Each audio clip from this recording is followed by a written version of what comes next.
City India news Telugu, ఇది చీకటి వెలుగు. మీరు ఎక్స్పోజ్ అవుతున్నారని భయపడుతున్నారా? మరి రాహుల్ గాంధీ మీ నాయకులే అదానీ బీజేపీ ఒకటని, అదానీ దొంగని, అదానీ తప్పులు చేసిందని, అదానీ గురించి రాహుల్ గాంధీ తింటాడు. నువ్వేమో చీకట్లో ఒప్పందాలు చేసుకుంటావు, అలాయి బలాయి చేసుకుంటావు.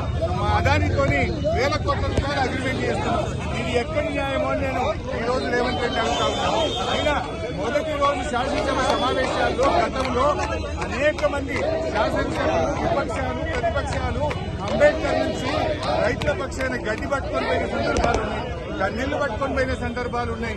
నిరసన రూపాల్లో ప్రభుత్వంని తట్టి లేపడానికి, ప్రభుత్వం మీద ఒత్తిడి పెంచడానికి, ప్రభుత్వ తప్పిదాలు ఎత్తి చూపడానికి ప్రతిపక్షాలు వివిధ రూపాల్లో ప్రయత్నం చేస్తాయి.